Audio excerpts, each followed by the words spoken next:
So what's up mga ka-action, mga kakamping Glo, muli naman po tayo nagbabalik sa ating panibagong video, panibagong reaction mga ka-action, mga kakamping. Gusto ko lang ho na i-share ho ito sa inyo, itong nag-viral daw na photos ni UC Claire Castro at ni Eden Santos ng Net25, okay? So alam naman po natin na lagi ho yan nandyan sa press briefing, ito si ang reporter ng Net25 na si Eden Santos ho, mga ka-action, mga kakamping. So nag-viral ho yan at marami ho talaga ang mga nagkomento, okay? So may mga negative, may mga positive. O alam naman po natin ang ilan sa atin ng mga kababayan ay binibigyan ho talaga ng mga kung ano-ano na mga kahulugan. So nakikita naman po natin, ayan po, no, nakayakap po si Yusek at naka-smile ho talaga, di ba? So diyan po mga ka-action, no, bago ho natin i-play ang pagsalita ni Madam Eden Santos regarding sa viral photos na yan, no, para sa akin mga ka-action, trabaho lang, 'di ba? Trabaho lang, walang personalan, 'di ba? Ganun naman ho talaga 'yan mga ka-action, mga kakamping. Kumbaga, in my own opinion, si UC Claire naging professional lang ho, 'di ba? Trabaho lang ho, walang personalan. 'Yun lang po yung masasabi ko diyan. At wala po akong nakikitang masamang tinapay diyan, 'di ba? Kasi ano lang naman 'yan eh. Siyempre, kailangan talaga nila gampanan ang kanilang mga trabaho, no? So ito nga po, nagsalita na po ito si Madam Eden Santos ng Net25. Ito po, pakinggan lang ho natin, audio lang ho mga ka-action kasi baka magkaroon tayo ng violation kasi sa Net25 po ito. Kaya audio na lang ho mga ka-action, mga kakamping. Maririnig nyo naman po ang pagsasalita ni Eden Santos. Ay, pero teka lang din, isang gusto kong malaman mula sa iyo, bakit ba niyakap ka ni Auntie Claire no isang araw? Viral picture yan eh. Ano ba meron sa inyong dalawa ngayon? Oo. Eh, hindi ko alam kasi dumadalo kami sa press con Oo. ni S. Bersamin. Oo. Kaugnay nung mga pinagsisibak, di ba? Yung mga pinag-resign pala si Bak tuloy. Oo. Pero wala namang sinibak dahil parang ni-reshuffle lang. Ay, Kuya Jen, nagulat nga ako na ganun pala yung pagkakakuha namin dalawa. Kasi sabi lang niya, oy, picturean niyo kami ni Eden, magpa-picture tayo. Ayun pala. Yan na sinasabi ko. Pwede ba natin ipakita? Baka sabihin nila, ano ba yung picture na sinasabi ninyo? Ipakita natin direct yung picture ni Eden. Iyon! Yan na! Parang magkapatid. So yung gin-plus nila sa screen na picture, yan din po ang picture na nakikita nyo po sa screen mga ka-action. Landen? Ano? Oo nga. Hindi nagkakalayo, ha? Oo.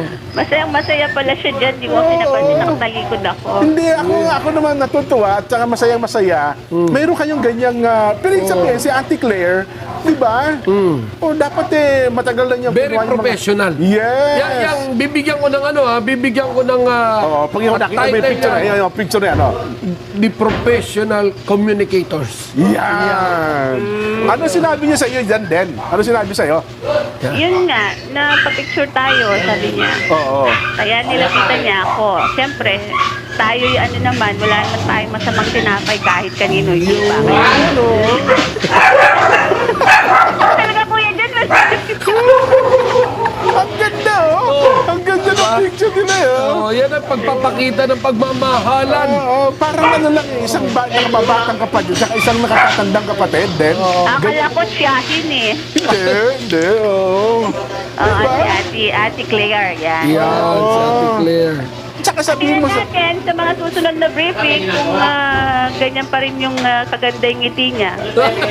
Tama naman yan, Tayo man trabaho lang, walang Nothing personalan. personal. Talaga nagtatanong lang tayo eh. Di ba? Yes, so, tsaka sabihin mo sa kanya, yung cameraman nila, kapag ka nagtatanong ka, gaya nung iba, wag puro tagilid. Oo. Yung iba, Dapat yung medyo focus na focus. kasi pag iba nagtatanong din, nahahalata dong marami, nakatagilid ka, nasa likod mo yung yung camera, yung kuha.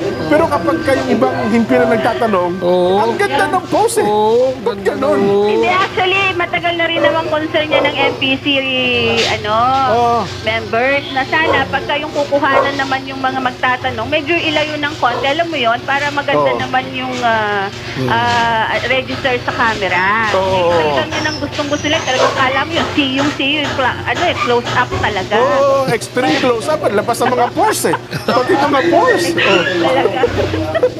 Kita whitehead sa Kaya blackheads eh. minsan lumuupo na nga ako sa likuran para malayo-layo ng konti sa camera. Kasi pag gusto ako sa harap, lagi ako doon pinapaupo sa harap eh. Parang pa lang ako nung ako estudyante pa lang lagi ako sa harap din pinauupo. Ganon. Bakit ba ganun? Kapag paborito ka estudyante talaga sa harap ka eh, di ba? So then, meron pa kayong mga pictures na ganyan sa mga susunod na araw. Eh, sa akin wala namang problema kung gusto nyo bang magpa-picture sa Ganda, oh. Ang ganda mo, girl. Yes! Yan, oh. Okay, kaya pwede mo na nakikita ko tuloy dito sa Yun, oh. Yun, oh. Yun, oh. Kailangan masaya lang tayo dapat, di ba? Ha?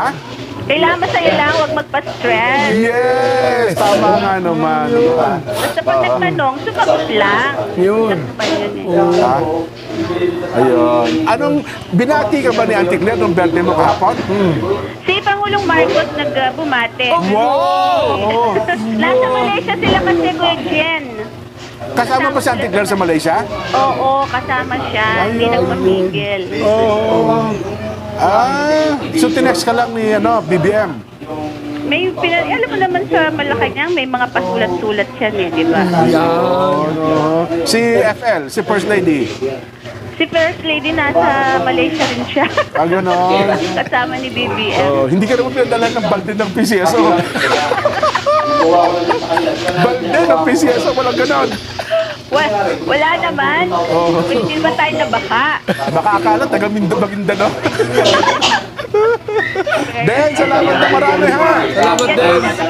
So yun na ho ang naging sagot ni Eden Santos ng Net25 ho, mga ka-action, mga kakamping. Ganun naman ho talaga yan. Kaya dapat ho talaga pag magtanong, siyempre sasagot naman si Yussi Claire. At kung ano ang magiging sagot ni Yussi Claire, dapat naman ho talagang unawain. Diba?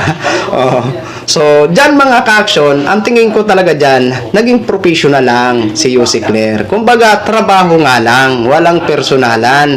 Kasi alam naman ho natin na may kanya-kanya ho silang ginagampanan na trabaho. Ito si Madam Eden bilang reporter, siyempre nagtatanong. At siyempre naman si Yussi Claire, sasagot naman siya ng abot ng kanyang makakaya. Diba? So, yun lang po. At least, masaya naman itong mga mga anchor ng Net25, no? Okay? So, at saka si Eden Santos, no? So, yun lang po, mga ka-action, mga kakamping, no? Share ko lang ho sa inyo. Maraming salamat po sa ating mga viewers, Luzon, Visayas, at Mindanao, all over the world. Ako po, ang inyong lingkod, si The Action Man. Have a good day, everyone.